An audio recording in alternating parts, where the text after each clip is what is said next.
entrando, voy a explicar un poquito en qué va a consistir el directo de hoy. Voy a intentar responder a la pregunta que os planteaba, la de ¿se puede enseñar a pronunciar y entonar en L? Y para eso vamos a hacer una especie de recorrido reflexivo. Os voy a pedir un poquito de participación, aunque, bueno, yo os pido participación y voy a explicar cosas para que no haya tanto silencio incómodo que a veces hay en estos directos, sobre todo también para la gente, ¿no? Que nos verá en diferido, porque esto se queda guardado 24 horas, por lo menos en mis historias. Voy a intentar incluso descargarlo para poder verlo a posteriori. Pero no prometo nada. Así que muchas gracias por venir hoy en directo. Una vez que tengamos esa parte reflexiva hacia la que voy a ir pidiendo vuestra colaboración y también voy lanzando mis reflexiones, vamos a una parte un poquito más técnica, por así decirlo, una parte donde vamos a trabajar, tengo aquí un despliegue de medios, voy a recomendar bibliografía con mi biblioteca personal, aunque hay muchísimos libros vinculados a la pronunciación, pero bueno, voy a recomendar los que yo utilizo más. Así que bueno, muchísimas gracias por la asistencia, por la acogida que ha tenido el directo de hoy, que es abrumadora porque eh, lo único que veo es que esto se demanda, se necesita, así que yo dentro de lo que pueda aportar hoy, sabéis que luego podemos hablar más de ello y tener una conversación, que a mí me encanta este tema, es mi favorito, así que nada. Muchas gracias. Bueno, pues quería comenzar hablando de básicamente esa pregunta, ¿no? Si se puede enseñar a pronunciar y entonar en L. Claro, preguntároslo sería absurdo, ¿no? Porque va a haber un montón de sís. Quiero decir, puede que haya algún, mira, no se puede enseñar a pronunciar y entonar en L. eh, pero si estáis aquí, si estáis con ese interés, es porque algo os ha picado la curiosidad, porque tenéis una necesidad concreta, quizás, en la enseñanza de la pronunciación en español como lengua extranjera. Entiéndase que esto se enfoca dentro de la enseñanza de español como segunda lengua, lengua adicional, lengua extranjera, como se quiera llamar, ¿no? Una lengua que no es la L1, que no es la primera lengua o lengua materna de los estudiantes. Entonces, antes de responder esta pregunta, que ya de por sí es compleja, ¿no? Habría que definir qué es esa palabra enseñar. Y no sé si podéis pensar un poco, reflexionar sobre cuál sería la diferencia, que esto es algo que planteé en un hilo de Twitter, que dice, ¿cuál es la diferencia entre enseñar y corregir la pronunciación en español? No sé si pensáis que es lo mismo, no sé si pensáis que es diferente, cuál es la diferencia entre enseñar y corregir la pronunciación. No sé si pensáis que se puede enseñar pero no corregir, o no debería corregirse y sí enseñarse. Tuve respuestas de todo tipo, ¿no? Gente que me decía que sí, que sabía la diferencia perfectamente y que la aplicaba en el aula, y la mayoritaria era, bueno, voy como pollo sin cabeza. Entonces, asumí que esto era una de esas preguntas que debería traer aquí al directo de Instagram, y la traigo, ¿no? Aquí me están diciendo que las dos cosas se pueden y se deben hacer, pero no sé si sabéis cuál es esa diferencia, ¿no? En principio, enseñar la pronunciación se basaría en unos contenidos que no estarían del todo afianzados en el sistema fonológico del estudiante. El sistema fonológico, para quien no haya reflexionado quizás sobre ello, es un sistema abstracto que tenemos en la mente a la hora de producir, a la hora de recuperar, ¿no? Igual que tenemos el léxico, las estructuras gramaticales que son abstractas, también tendremos un sistema fonológico, que son sonidos, pero también son patrones acentuales, son patrones entonativos, es el ritmo, es el tempo, o sea, la velocidad de habla, es todos esos elementos que tenemos en nuestra cabeza a la hora de hablar una lengua, ¿no? Y que son de corte fonológico. Por ejemplo, el Econole nos dice aquí que cree que se pueden enseñar estrategias de pronunciación. Nos dice Estrelladas, quizá corregir sea parte de enseñar. Enseñar para mí es mostrar una o varias variedades, nunca mejor dicho. Y corregir, se puede corregir sonidos que se pronuncien mal, no se habla, dice que habla desde la ignorancia y que espera mi iluminación. No, no voy a dar iluminaciones, yo voy a dar ideas. ¿Por qué? Bueno, ideas y consejos, pero muchas veces tenemos la impresión de que estos son elementos universales y muchas veces, o la gran mayoría de veces, lo que tenemos que hacer es adaptarlo a nuestro contexto. Entonces, como decía, en el caso de enseñar, estamos hablando de elementos que seguramente no están en el sistema fonológico del estudiante. En el caso de los sonidos, por ejemplo, estamos hablando de sonidos que no existen en la lengua del estudiante, entonces tenemos que enseñar cómo presentar, cómo aparecer, no tiene por qué ser de manera deductiva, ¿no? Sino puede ser de manera inductiva, pero ahí estaría el foco en enseñar. Y la parte de corregir estaría más en reconducir algo que ya existe en el sistema fonológico del estudiante, pero en una de sus lenguas, la lengua, ahora lo veremos, ¿no? Pero la lengua que influye sobre la segunda lengua o sobre el español, que puede ser segunda, tercera, cuarta lengua no nativa, en ese caso tendríamos la cuestión de corregir en el plano de reconducir elementos que ya hay en esa segunda o tercera lengua que está influyendo sobre la enseñanza del español. Nos dicen por aquí que opina que la corrección es un elemento más dentro de la enseñanza, efectivamente. No lo estoy separando como ahora vamos a enseñar, ahora vamos a corregir, no todo entra dentro del plano de la enseñanza, es muy buena puntualización. Creo que el mayor problema nos dicen que hay en el tratamiento de la pronunciación en el aula es que se deja a la mera corrección. Y estoy totalmente de acuerdo. Se deja ya no solo a la corrección, sino a la improvisación, ¿no? Yo he visto clases, he observado clases de enseñanza exclusiva de la fonética del español a hablantes no nativos y se centra en, bueno, tú habla y yo te voy reconduciendo. Entonces, eso está bien en momentos concretos, pero no puede basarse toda la clase ahí, tiene que haber una planificación, porque si no, estaríamos a merced de, ¿no? de tener que corregir en momentos de tensión casi y parar la clase para un estudiante o hacer un poco de malabarismos. Nos dicen también que es necesario enseñar esos paradigmas. La interrogante es cómo hacerlo ameno. Muy buena cuestión también de cómo hacerlo ameno. Y yo no tanto como ameno, que quizás lo dejaría dentro de englobarlo en paradigmas más lúdicos, sino más hacerlo significativo y que esté integrado dentro de las actividades que hacemos, ¿no? Que todo esté dirigido hacia el significado. Esa es el objetivo final al que deberíamos llegar, ¿no? Y que yo voy a recomendar. En este sentido, la diferencia entre enseñar y corregir, nos decían antes, hablando de las variedades, algo que se preguntan muchos docentes que yo conozco, que me han ido comentando sus dificultades, es la gran pregunta de qué pronunciación enseño, qué pronunciación presento como correcta, qué pronunciación o sobre qué norma, sobre qué modelo me baso para corregir, incluso para enseñar, ¿no? ¿De dónde extraigo los contenidos? Yo me imagino que esta es una de esas preguntas, ¿no? que soléis haceros en ocasiones cuando estáis enfrentándoos a esa situación de corrección, de enseñar, no sé si de jugar con la lengua.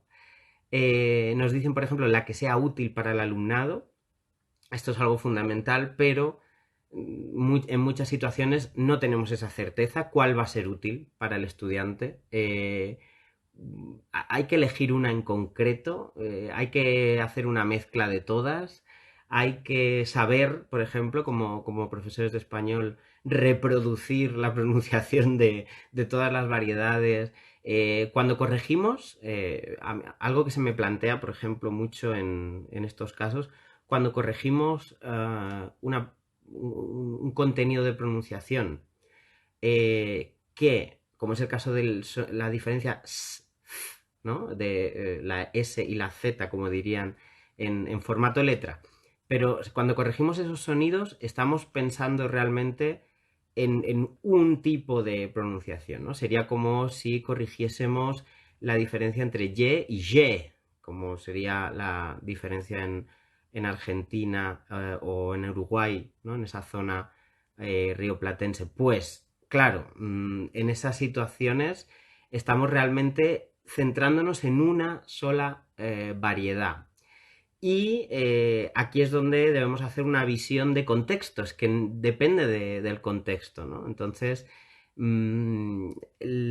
aquí tenemos que ser tenemos que hilar fino, ¿no? En este sentido, y solo hacer eso en casos muy concretos. Por ejemplo, yo tuve una estudiante francófona que tenía que presentarse a un examen de una cámara de comercio y le pedían explícitamente que tuviera un acento centropeninsular de España.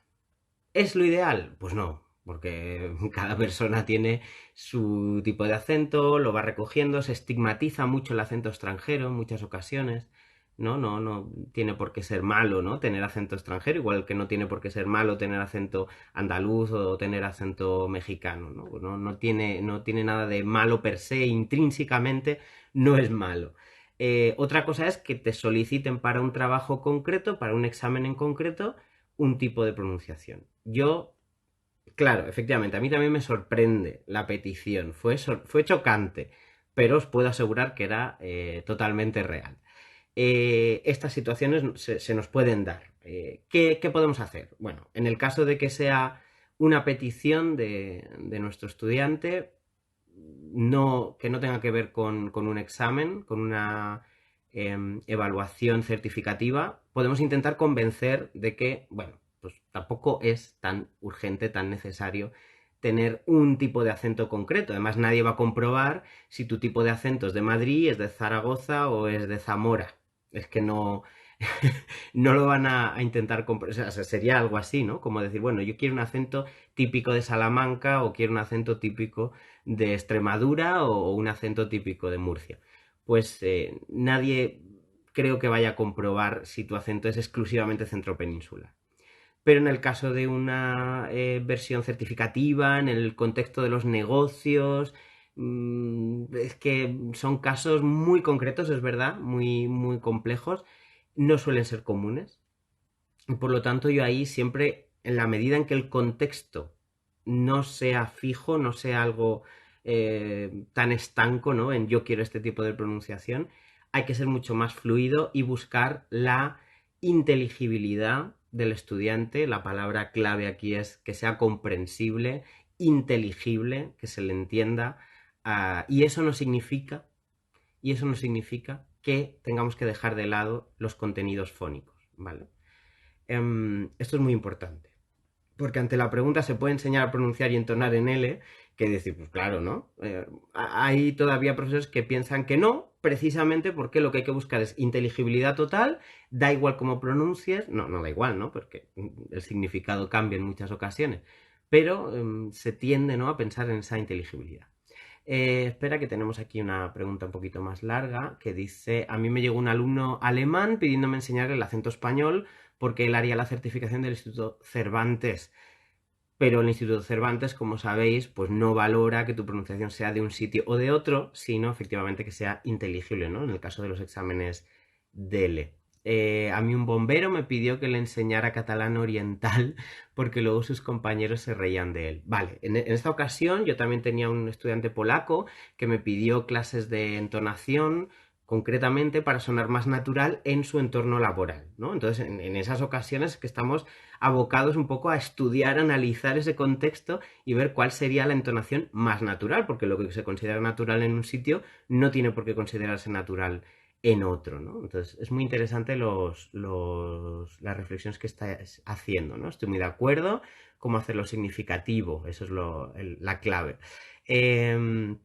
Nos dicen también, a mí incluso en una ocasión en un colegio donde trabajé me pidieron si podía forzar un acento mexicano, porque a muchos estudiantes les interesaba viajar allí, efectivamente. O sea, no soy nada partidario de que se transforme el acento de manera consciente. Hay mucha gente que lo hace de manera inconsciente porque, bueno, históricamente hay acentos que se han estigmatizado, y que por ejemplo, el caso de muchos acentos andaluces, la mayoría de acentos andaluces, porque no hay solo un acento andaluz, la mayoría de acentos andaluces se han estigmatizado y las personas que viajan a otro sitio donde no es Andalucía, muchas veces inconscientemente o a fuerza de mucha psicología social, han transformado ese acento. Entonces, claro, en esas ocasiones pues es así, ¿no? Tu acento ha cambiado consciente, inconscientemente. Puedes hacer un reesfuerzo por volver a tu acento, pero yo en ningún caso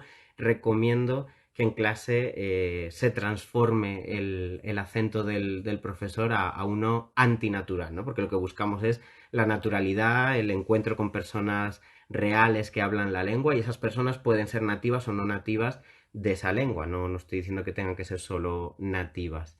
Nos dice Estrella, aquí le aclararía al alumno que esa petición tiene que ver con un prejuicio, ¿no? Que él puede responder a la demanda, pero que es importante que sepa que los otros acentos también son válidos. Y aquí está la clave de algo que también tenía puesto aquí, ¿no? Esta pregunta de qué pronunciación enseño o sobre qué norma o modelo me baso, la responde todo profesor. O sea, no puedes quedarte sin responder esa pregunta. Tienes que elegir bandos, tienes que elegir respuestas. Puede ser una respuesta más, menos concreta, pero tiene que haber una respuesta. Y esa respuesta se va a basar en creencias.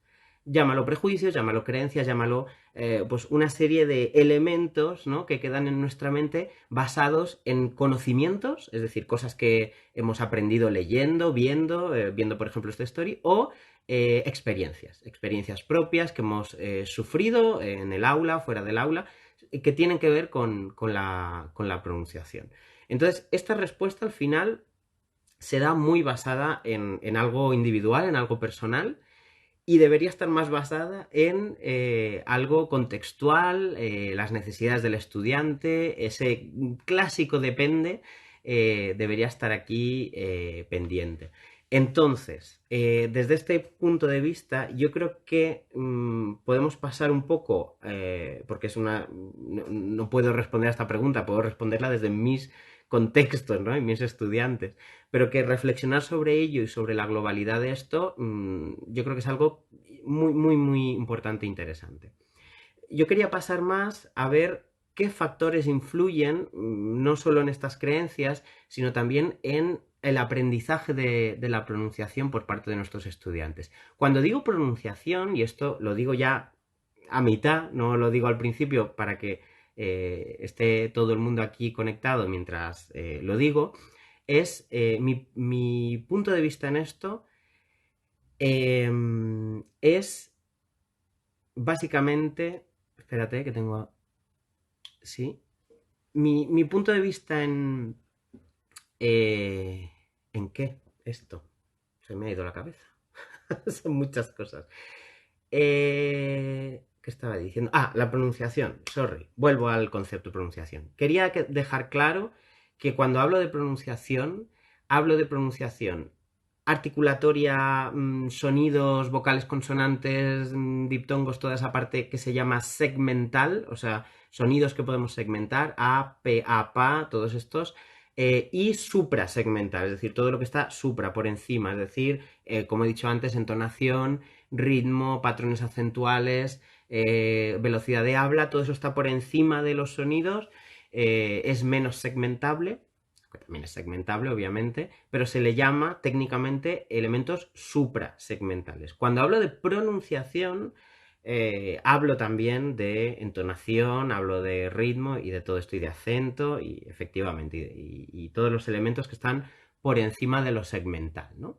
Entonces, ¿qué factores influyen más en el aprendizaje de la pronunciación? Entonces, os voy a poner poquito de deberes.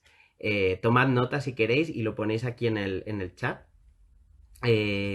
Por un lado, el factor edad, si somos niños, adolescentes o adultos. Por otro lado está el factor afectivo, el factor motivacional, por ejemplo, entraría ahí. Luego el factor aptitud, con P, aptitud, o sea, las capacidades que tiene una persona para aprender.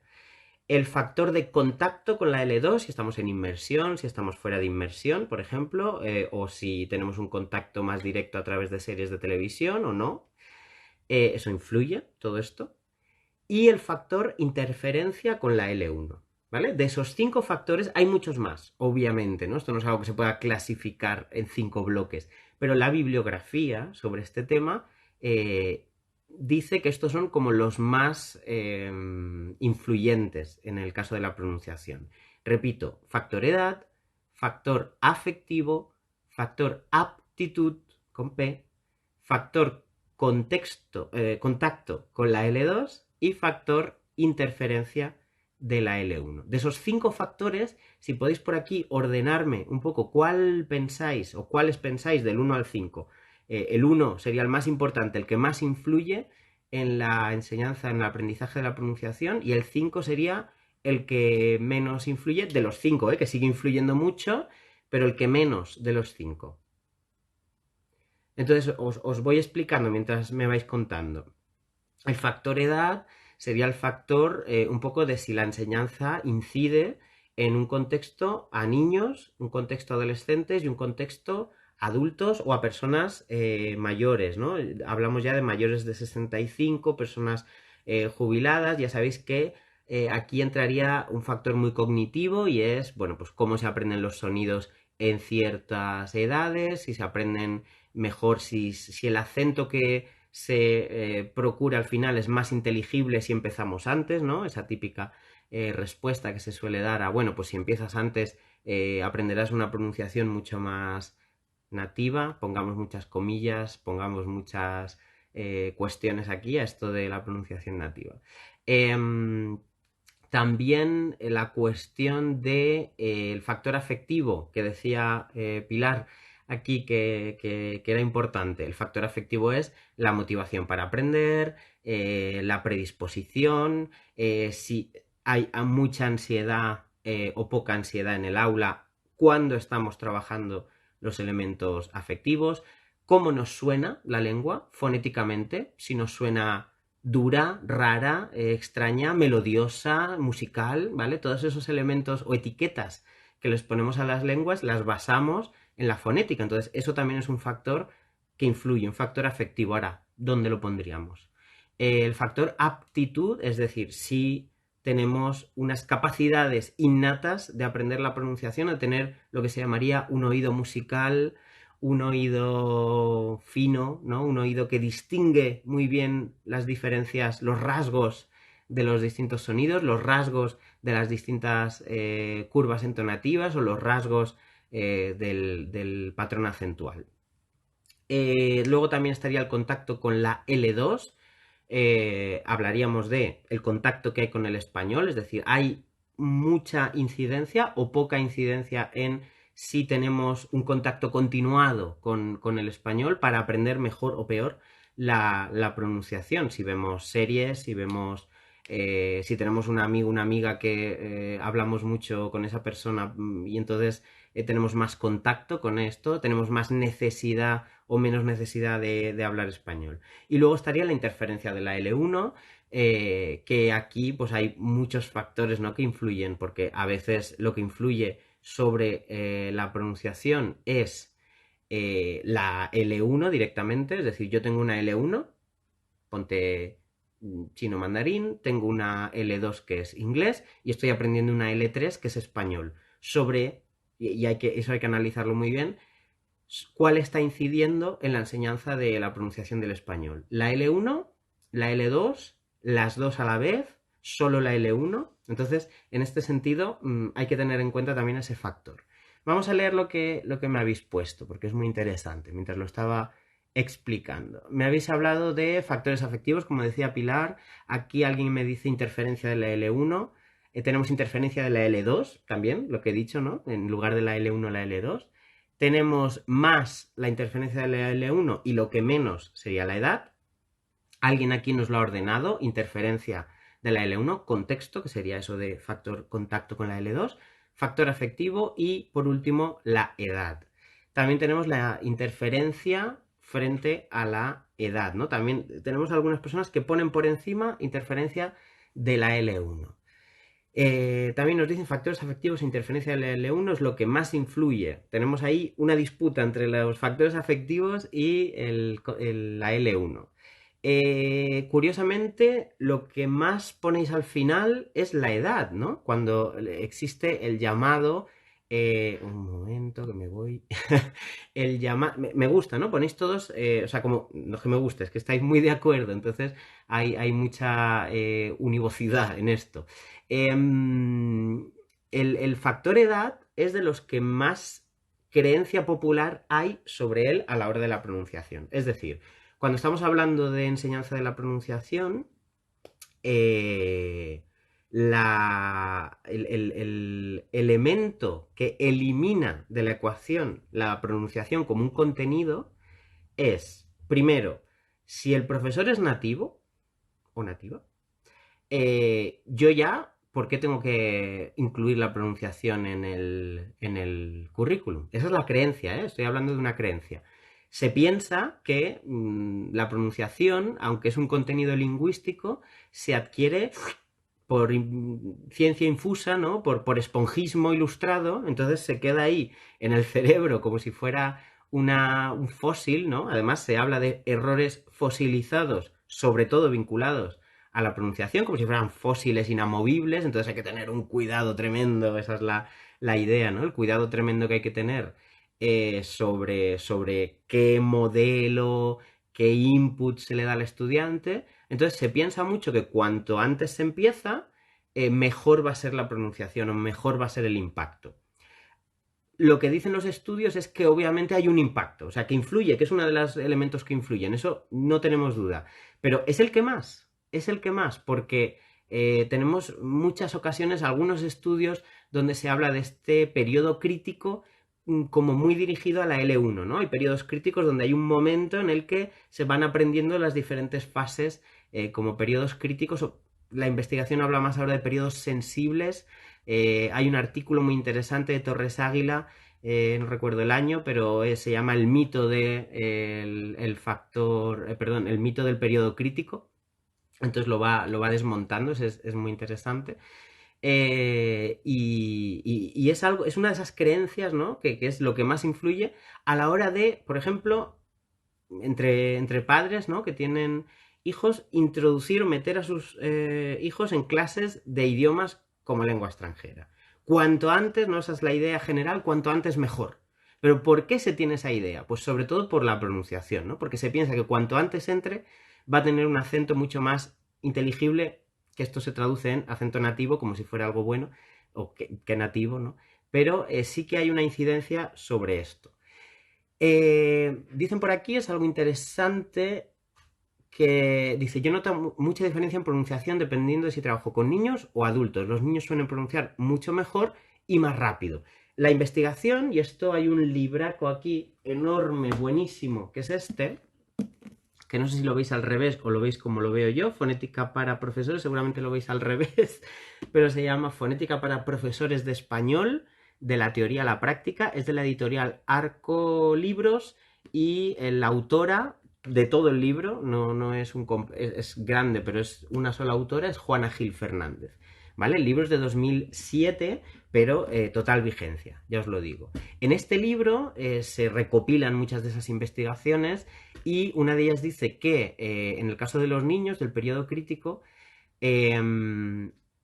la mayoría de niños que aprenden pronunciación como L2 tienen una mejora a corto plazo mucho peor, es decir, que a corto plazo les cuesta mucho más esa adquisición, pero si hay una continuación, ¿no? Una serie de actividades que hace que no se pierda el hilo, hay una mejora a largo plazo. En cambio, con adultos es al revés.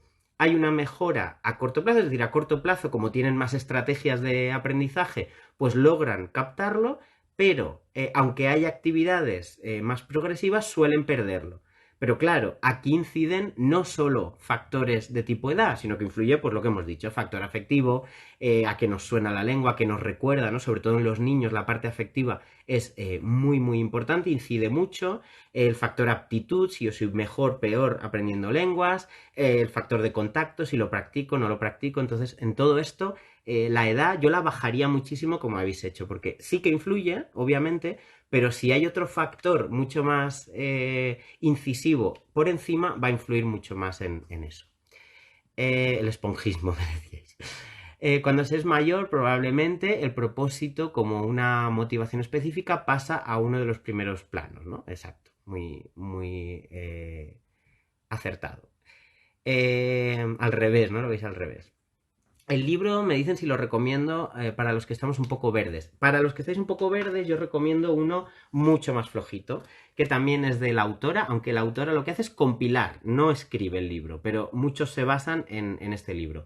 Este es de 2012, es más cercano a la actualidad, no es que sea actual porque han pasado 8 años, pero también total vigencia, se llama Aproximación a la enseñanza de la pronunciación en el aula de español, forma parte de la biblioteca Edinumen, que son unos libritos así muy ligeros, teórico-prácticos, tiene esa parte teórica y práctica, y lo que hacen aquí es dividir, ¿no? Las distintas partes de la pronunciación.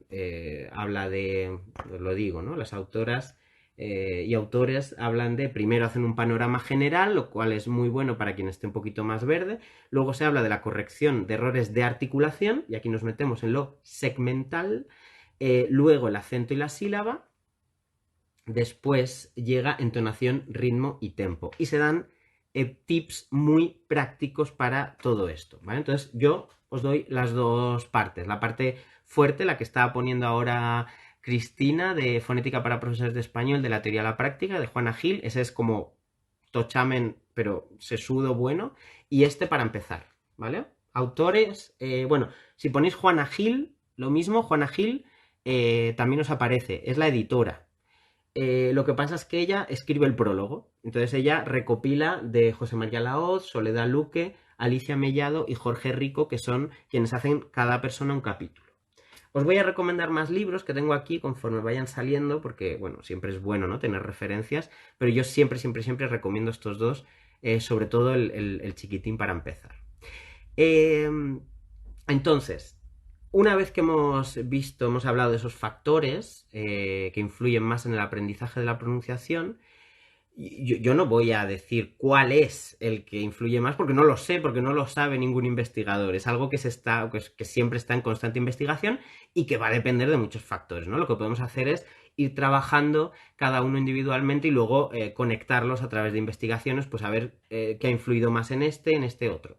Lo que sí os digo es que didácticamente, pedagógicamente, lo que más nos va a ayudar a segmentar, lo que nos va a ayudar más a tirar de ese hilo es la interferencia de la L1. Es decir, partir de la L1 de la lengua materna o de la L2 si es la que influye más. Es decir, la lengua que haga interferencia sobre todo en los estudiantes.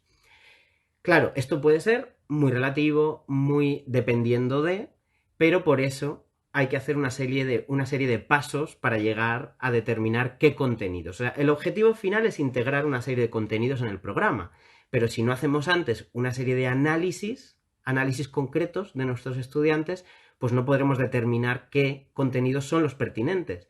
Y no podemos hacer simplemente un análisis contrastivo de esta persona tiene lengua A, quiere llegar a lengua B, en esta lengua hay una serie de sonidos y en esta hay otras, porque entonces nos perderíamos muchos matices por el camino, podemos cometer muchos errores, tener muchos prejuicios. Un ejemplo reciente.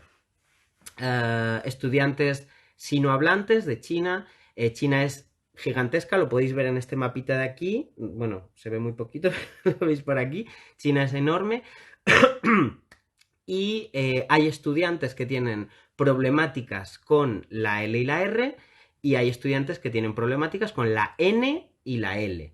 Depende de la zona de China en la que estemos. Por lo tanto, Aquí tenemos una casuística que a lo mejor no se conoce tanto. Y si no se conoce tanto, podemos cometer el error de, vale, pues todos mis alumnos son chinos o tengo un gran número de alumnos chinos, voy a trabajar R y L. Y nos encontramos con que hay estudiantes que no es pertinente ese contenido. Por lo tanto, hay que hacer un análisis muy concreto. Lo primero va a depender de en qué contexto estamos. Y yo lo dividiría en dos tipos de contexto. Un contexto multilingüe y un contexto monolingüe. Pero dentro del contexto multilingüe podemos tener una lengua vehicular o no. Quiero decir, si estamos en un contexto de inmersión, mi caso, ¿no? Donde más experiencia he tenido es en la enseñanza en España. España es un país donde tú sales a la calle y se habla la lengua que se está aprendiendo. Un segundito, a vuestra salud. Las pausas dramáticas me encantan. Entonces, tenemos un contexto multilingüe de inmersión sin lengua vehicular o donde la lengua vehicular efectivamente es la lengua meta. Es decir, estamos aprendiendo español en España y los estudiantes no tienen una lengua vehicular, no tienen el inglés, por ejemplo, como lengua común. Vale, no hay problema, tenemos en cuenta ese contexto. Podemos tener un contexto multilingüe donde sí hay una lengua vehicular. Por ejemplo, estamos aprendiendo español en Italia, en una universidad internacional donde el inglés es la lengua vehicular. Ahí sí tenemos una lengua vehicular que sabemos que conocen todos los estudiantes. Estamos aprendiendo otra que no es la de inmersión. ¿Vale? Entonces, ese sería otro contexto totalmente diferente. Y luego tenemos un contexto monolingüe, donde sí sabemos que todos los estudiantes comparten una L1. Y digo monolingüe porque en principio compartirían solo esa L1. En el momento en que haya diferentes L1s y compartan una L2, ya estaríamos en un contexto multilingüe, ¿vale? Entonces ahí estaríamos hablando de diferentes casos, de diferentes incidencias, de diferentes tipos de análisis. Entonces, dependiendo del contexto, se hace una serie de análisis u otros. El más, pongámosle fácil, entre comillas, sería el monolingüe. Porque efectivamente, si todos los estudiantes tienen una misma L1 y en principio el español sería su L2, ¿no? Pongamos la enseñanza de español en, yo qué sé, Polonia, en la enseñanza de español en, no lo sé, en Eslovaquia, la enseñanza de español en Francia, ¿vale? Tenemos una misma L1 entre los estudiantes y lo que queremos hacer es un análisis de qué contenidos van a ser relevantes para nuestros estudiantes. Evidentemente tenemos que tener en cuenta todos esos factores que hemos visto antes, ¿vale? Eso no podemos dejarlo atrás. Y por lo tanto, lo primero que yo haría, en Mongolia, lo primero que yo haría es un análisis de la interlengua. La interlengua es la fase en la que está el estudiante de aprendizaje de esa L2. ¿En qué fase está? Claro, podemos pensar en un contexto monolingüe, pues todos empiezan en la misma fase. Pues no tiene por qué, porque a lo mejor un estudiante, vuelvo, ¿no? A Polonia, vuelvo a Mongolia, en ese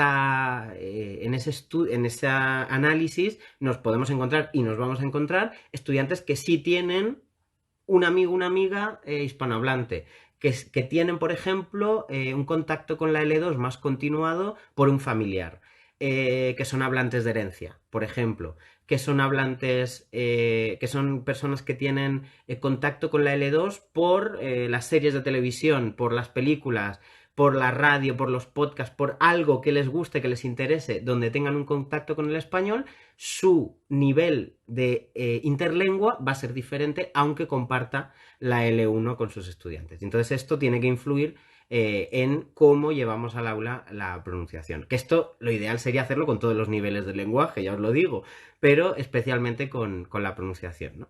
Una vez tenemos eso, hacemos un análisis contrastivo. Un análisis contrastivo ya sí que es un estudio más bibliográfico, más de ver qué comparación hay fonética, fonológicamente entre el español y la L1, la L2 o la lengua que influya o lenguas que influyan en el aprendizaje de los estudiantes, ¿vale? Entonces ya una vez tenemos ese análisis de la interlengua y un análisis contrastivo, que, claro, yo podría daros 1500 opciones, pero claro, depende del contexto. Por eso también recomendaba yo en mi Instagram y en todas las redes que tengo el curso, ¿no? Que va a empezar el 11 de mayo del Instituto Cervantes y la Universidad Nebrija, donde ahí lo que hacemos es ir analizando los casos, os invito, ¿no?, a hacer ese análisis de la interlengua, ese análisis contrastivo, os ayudo a buscar esa bibliografía concreta, os ayudo a atinar con la terminología para a la hora de trabajar concretamente los contenidos, pues tenemos ya un poquito de nociones, ¿no?, de todo eso. Entonces, esa sería la secuencia adecuada para ello. Una vez que tenemos eso, análisis de la interlengua a análisis contrastivo, pasaríamos a la selección de contenidos. Entonces, la selección de contenidos tiene que ser algo muy pautado. Podemos basarnos en el plan curricular del Instituto Cervantes para guiarnos en cuanto a pues, qué niveles pueden estar vinculados a qué elementos. Pero muchas veces tenemos a estudiantes de C1 que en pronunciación van por los contenidos de A1. O sea, esto es muy, en fin, una guía, ¿no? No es algo fijo que tenemos que seguir siempre. Nos dicen por aquí, como tenga que hacerlo con todas las nacionalidades e idiomas de mi alumnado, me da algo. Efectivamente, por eso decía que el contexto más fácil es el de contexto monolingüe, pero en los casos de contexto multilingüe no se recomienda tanto el análisis contrastivo, aunque sí que se puede hacer si ves que hay una lengua vehicular, como es el caso, ¿no?, que contaba antes, pero si no hay una lengua vehicular, el análisis de la interlengua es fundamental. Es decir, graba a tus estudiantes, busca una excusa, cualquier excusa, para hacer una actividad donde tú puedas registrar su voz en diferentes contextos, habla leída y habla espontánea. Y en esos dos casos vas a recoger datos, vas a recoger contenidos que les van a ser útiles. Y entonces es cuando vas a encontrar esos contenidos transversales que ayudan a todos. Y si tenemos contenidos que a unos estudiantes les ayuda y a otros no, lo que tenemos que hacer ahí es grupos de trabajo. Es decir, pues he encontrado que mis alumnos lusohablantes, francófonos y germanófonos tienen un problema porque su R está más en la parte posterior de la lengua. Perfecto, pues voy a hacer una actividad solo con estos tres grupos de estudiantes que tienen esa problemática, porque a lo mejor tenemos un alumno lusohablante que no la tiene y entonces lo sacamos. O sea, no va por nacionalidades ni tiene por qué ir por el E1, sino por dificultades de la pronunciación. Y entonces ahí es cuando hacemos grupos de trabajo diferenciados, dependiendo de las problemáticas concretas, ¿vale? Entonces, si podemos hacer análisis contrastivo, perfecto, si no, nos centramos más en el análisis de la interlengua. Una vez lo tenemos claro, tenemos los contenidos seleccionados, segmentales y suprasegmentales, importante, es decir, no nos centremos solo en sonidos, centrémonos también en la entonación, en el patrón acentual, en el ritmo. Entonces, todos estos elementos, que de hecho los suprasegmentales suelen ser los que más influyen sobre todas las L1s, así que, en fin, es algo que va a ser fundamental mucho más que lo segmental, aunque lo segmental también tiene esa importancia. Exacto, hay que registrar todo esto mucho más sistemáticamente, ¿vale? Porque la sistematicidad nos permite trabajar luego sobre ello. Nos dice Macarena, lo interesante es que la oralidad como la modalidad lingüística se puede integrar desde el nivel fónico los otros niveles. Efectivamente, integrar es la gran clave que muchas veces no nos encontramos ni en manuales ni en actividades que vemos en internet. A mí me cuesta mucho realmente ver una integración de decir, ahora lo iba a decir, ¿no?, que una vez tenemos los contenidos que tenemos que integrar, imaginaos que lo hacemos en gramática, ¿no? Pues he visto que mis estudiantes tienen un problema a la hora de expresar deseos en subjuntivo. Es un contenido gramatical que he visto que está en su gama de dificultades, que todos los estudiantes la tienen. Lo voy a integrar. ¿Cómo lo integro? Pues voy a buscar un contexto significativo, perdón, tengo que beber agua porque hablo mucho.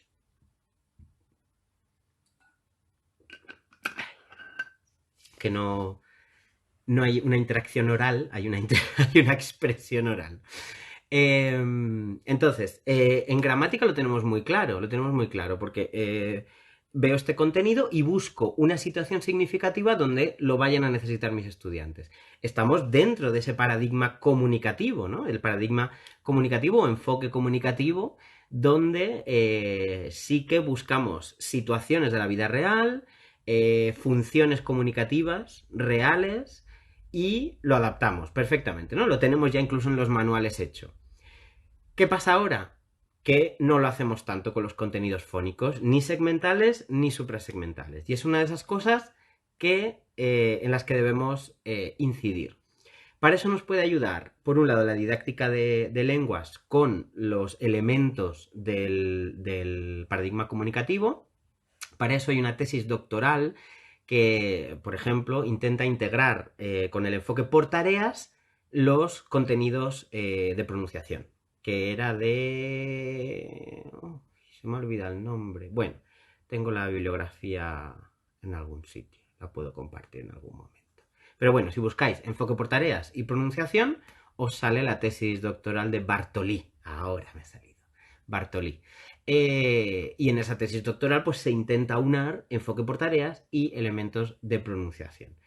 Eso por un lado, ¿no? El enfoque más didáctico general, genérico. Por otro lado, igual que, yo que sé, existe la gramática cognitiva, ¿no? Y no, o sea, siempre se puede aplicar un enfoque cognitivo a toda la enseñanza, efectivamente, pero hay una manera concreta de trabajar la gramática de manera cognitiva. Pues hay unas maneras concretas de trabajar la pronunciación con otra serie de métodos específicos de la pronunciación. Muchos de estos métodos, de hecho, están sacados de la fonética como disciplina. Por ejemplo, el método audiolingual, el método articulatorio, el método más tecnológico. Se utiliza mucho en la investigación Pratt y otras herramientas, ¿no? Como Audacity, como, bueno, esto, fonetistas que me estáis viendo por aquí, lo sabréis perfectamente. Esto se puede aplicar. Y el verbo tonal, que sería como mi niña bonita en este sentido. Quiero decir que yo aplico o intento aplicar todos a la hora de crear algún material que tenga que crear para la didáctica de la pronunciación, pero yo creo que el método verbotonal, que lo está poniendo aquí Macarena, efectivamente, es el que ayudaría más a trabajar la pronunciación desde un punto de vista fonético, auditivo, productivo, sin tanta necesidad de trabajar el metalenguaje. Es decir, que no hace falta trabajar eh, elementos metalingüísticos, es decir, hablar de, igual que hablamos de subjuntivo, subjuntivo es una etiqueta metalingüística, es una etiqueta lingüística que ayuda al estudiante. Yo creo, sinceramente, que el metalenguaje ayuda mucho al estudiante, pero en algunas ocasiones no podemos trabajarlo. Entonces, es mejor tener una visión o un acercamiento verbotonal y luego si el estudiante sí que necesita o vemos que requiere alguna etiqueta, la introducimos. O sea, vamos a buscar un enfoque mixto.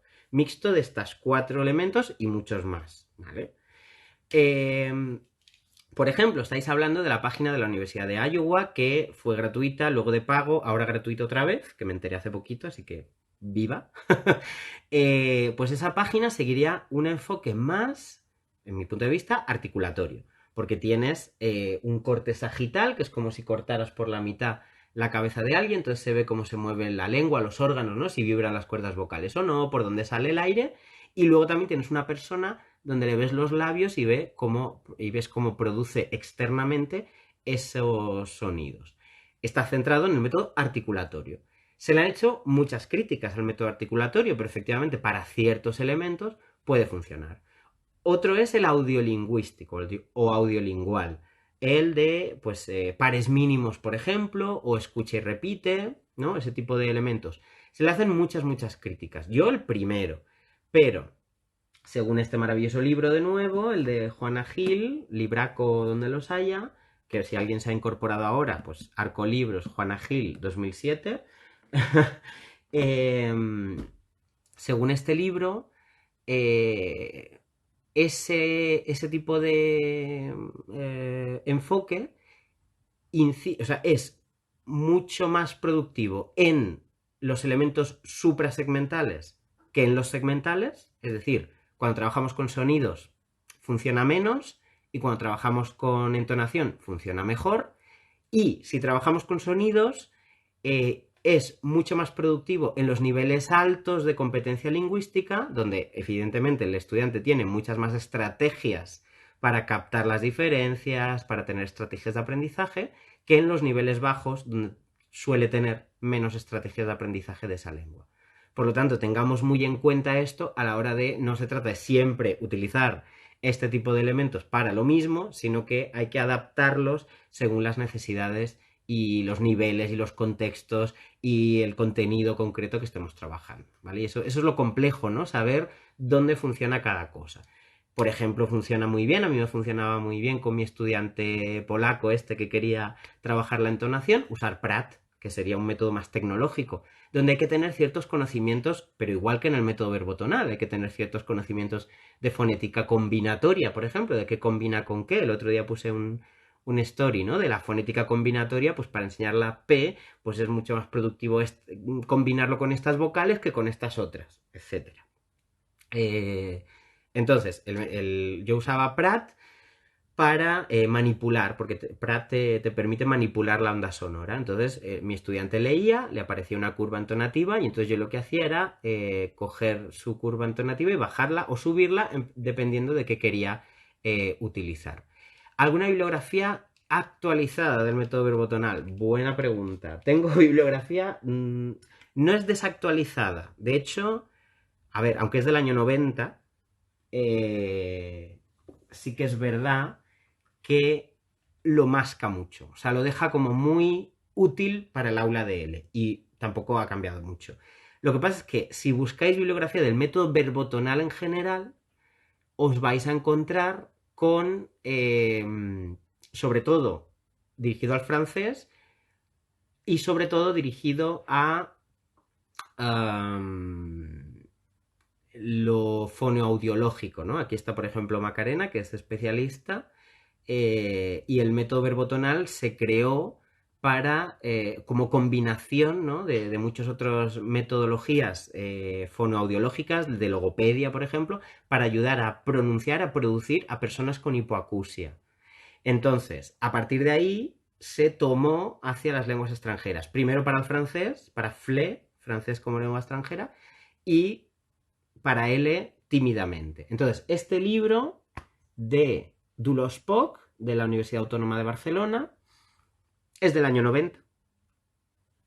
Han pasado 30 años. Pero creo que es muy sencillito. O sea, se entiende muy bien y sigue un método verbotonal. Entonces, te ayuda mucho a la hora de ver cómo adaptarlo, porque te da una especie de claves, ¿no? Es muy ligerito también, muy pequeñín, se lee muy, muy rápido y es fácil. Se llama Fonética para aprender español, pronunciación, ¿vale? Fonética para aprender español. Editorial, Edinumen. 1990, Dulos Poch. Dolors Poch, si queréis deletrear. Pero su nombre fonéticamente en catalán es Dulos Poch. Sí, han pasado 30 años, efectivamente, es del año 90. Lo sé perfectamente. Entonces, tenemos ya bastante bibliografía, tenemos ya una idea genérica del camino que hemos ido siguiendo. Y, por ejemplo, a la hora de trabajar estos pares mínimos que decíamos, ¿no? Pues hay una serie de actividades muy interesantes en este libro que yo he tomado para hacer mis apuntes universitarios, en Gil Fernández, como digo, donde se trabajan los pares mínimos, pero de una manera más significativa, ¿vale? Os comento. Por ejemplo, un estudiante tiene una tarjeta, ¿vale? Tiene una tarjeta y tiene dos frases, dos opciones, opción A y opción B. En una es, ¿qué significa cine? Esa es la frase. Y en la B es, ¿qué significa cene? Con E. Es un par mínimo porque solo cambia un elemento de ese par, cine, cene, ¿bien? Y eso lo tiene un estudiante. El estudiante B el estudiante 2, tiene otra tarjeta que pone lugar donde se ven películas. Y B es una forma del verbo cenar. El estudiante B no sabe que le va a preguntar el estudiante A.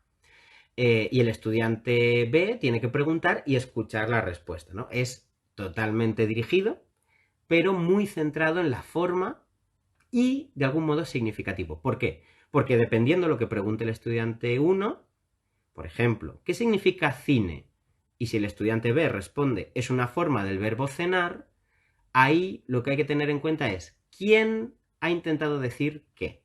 ¿El estudiante 1 ha fallado en la producción o el estudiante 2 ha fallado en la percepción? Y es una manera, además de practicar, de hacer un análisis de necesidades y un análisis de la interlengua. Si hacer efectivamente para el alumnado marroquí es excelente porque es una de estas cosas que tienen de E e I, ¿no? Las vocales en este caso, y O y U. Entonces hay muchas actividades ahí vinculadas a las vocales. Eh, Otra de las recomendaciones que hace Soledad Luque aquí, en este libro que recomendaba antes, de 2012, es utilizar el gesto fonético. El gesto fonético para las vocales, porque muchas veces lo que tiene la fonética española es el color vocálico es diferente al color, o sea, como la posición y la proyección que tiene cada una de esas vocales. Entonces, no sé si conocéis este juego del Tiger, que yo no sé lo que pone aquí, Guess What, ¿no? Que se llama. Que supongo que esto está en alguna lengua nórdica. Eh, este juego es del Tiger, ¿no? De la tienda del Tiger, que yo lo compré hace un tiempo porque vi que me podía ser útil. Entonces, yo he seleccionado una serie de tarjetas donde lo que le pides al estudiante, ¿no? Es que coja una tarjeta y que haga un ruido, un sonido, si tiene como una semicorchea, y que haga mímica si tiene otras, ¿no? En danés, gracias. Entonces, si yo digo ve, evidentemente es una oveja. Si yo digo mu, evidentemente es una vaca. No se dice igual estas onomatopeyas en todos los idiomas, pero más o menos tiene una homogeneidad en cuanto a qué tipo de vocales se suele hacer. ¿Que no la tiene? Perfecto, se puede hablar de ello, se puede hablar de las onomatopeyas, se puede hablar del sonido de los animales, se puede integrar un poquito más. Pero en estos dos casos ya tenemos dos elementos donde va a ser más significativo practicar ese gesto fonético. Pero tenemos muchos más, ¿no? Si queremos la P, por ejemplo, pi, pi, pi, o pum, pum, pum. Si queremos con la trompeta, el kikiriki o cocorocó, dependiendo de la lengua, también puede ser un elemento de discusión muy interesante. El sonido de la S sorda y la S sonora, que muchas veces...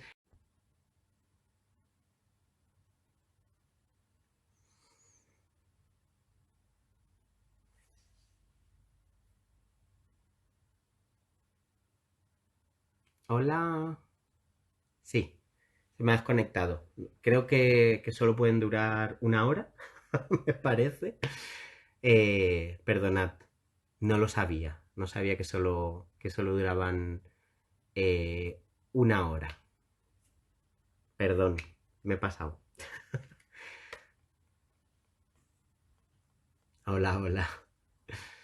Sí. mm, Detalles de primerizo. No pasa nada. Ya estamos de vuelta. Ya no tardo tanto, ya no tardo tanto. Es verdad que podríamos hablar muchas horas. Eh, Vale, gracias, gracias, gracias. Sí, yo también. Un sustazo. No pasa nada. Perdonadme, perdonadme. Seguimos. Decía que en el caso de la S sorda y la S sonora, que en muchas ocasiones no tiene una problemática tanto de... porque tenemos que tener en cuenta no solo la inteligibilidad que decíamos antes, sino también la fluidez, ¿vale? Tenemos dos ámbitos. Inteligibilidad, que sería como esa corrección de se entiende, no se entiende, y la fluidez, que sería más pues para poder trabajar el que se te entienda de manera fluida, que tus pensamientos fluyan mucho mejor, que la persona que está delante de ti te entienda.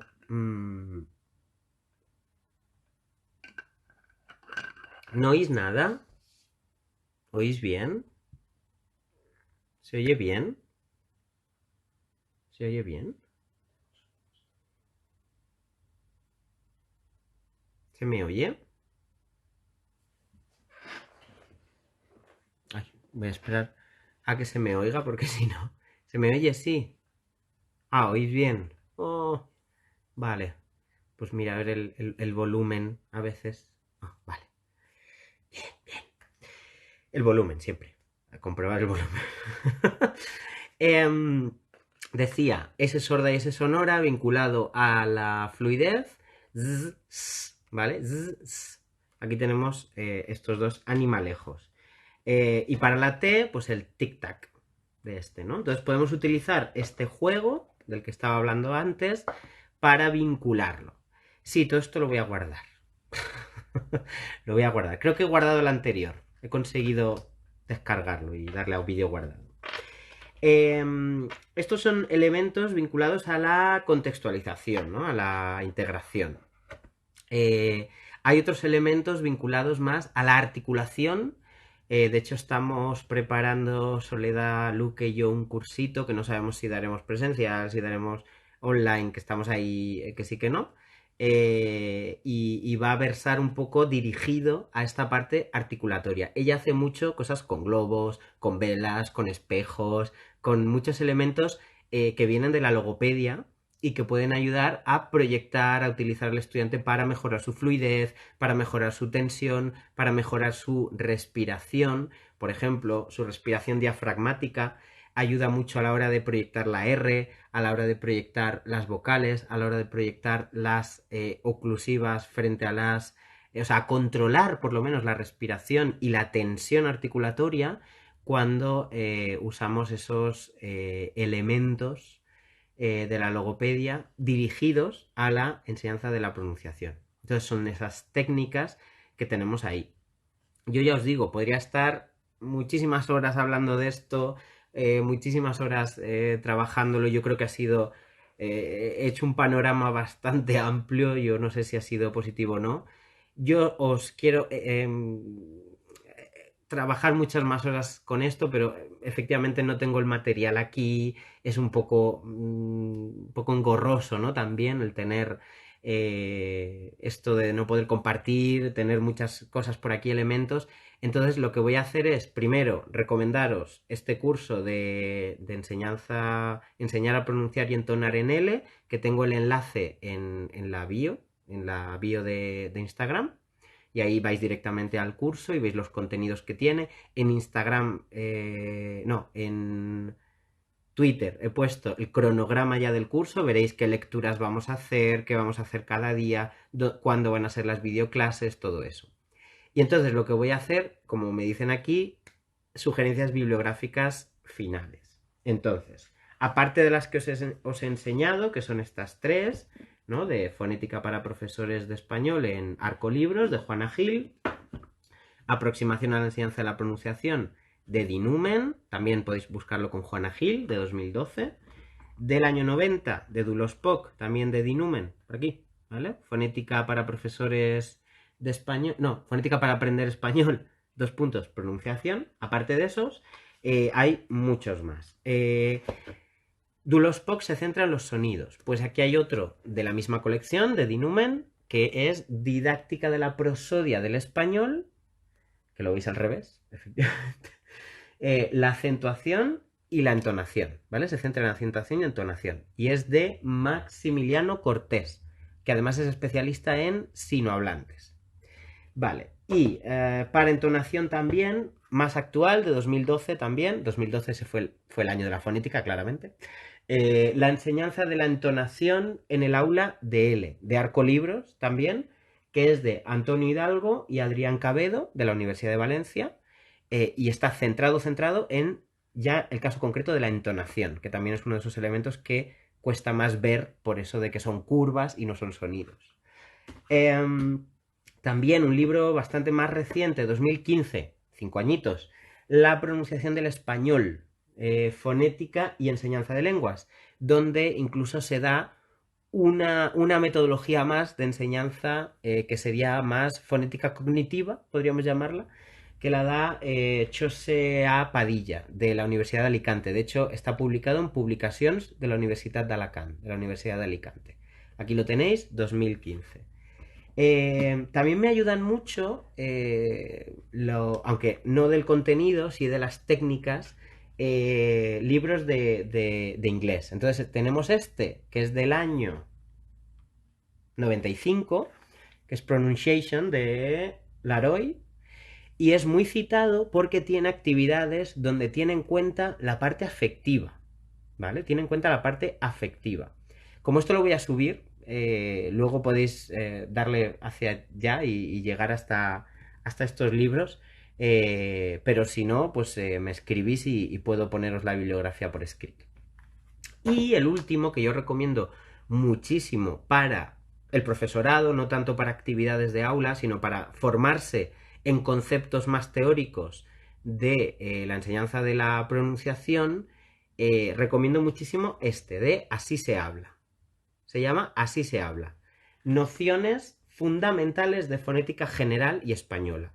Pero si buscáis Así se habla, de la editorial Orsori, está escrito por Ana María Fernández Planas, Ana M. Fernández Planas, ¿vale? Fernández Planas, también profesora de fonética de la Universidad de Barcelona, y tiene todos los elementos con actividades incluidas y las respuestas, que está muy bien para la autoformación, de conceptos teóricos de pronunciación. Entonces, podéis usar este o podéis usar directamente el de Juana Gil. Lo que pasa es que es un poquito más denso, pero este también tiene elementos de formación teórica de conceptos fonéticos puro y duro, ¿vale? Entonces, este es un 2x1, lo que pasa es que es más denso, es más académico, y este es, pues, mucho más, un poquito más liviano, pero solo centrado en la parte de conceptos, ¿vale? Así se habla de Ana María Fernández Planas. Con esto, de verdad, muchísimas gracias por haber estado esta hora y media, que no me esperaba que fuera tanto, pero bueno, pues siempre es agradable, ¿no? Compartir esto con la gente que le puede interesar. Yo voy a intentar guardar este también, este último, con las recomendaciones bibliográficas. El otro está guardado y tenéis 24 horas ahí para verlo en mis historias. Y voy a intentar ponerlo en las destacadas en directos. ¿Vale? Así que con esto y un bizcocho. Quien quiera saber más del curso, pues ya sabéis, arriba tengo el enlace, si no me preguntáis, y sin problema. Muchísimas gracias por todo, ha sido un súper placer, muchas gracias a todo el mundo. Y, nos vemos muy muy pronto por algún sitio, redes o por donde sea, ¿vale? Un beso muy fuerte.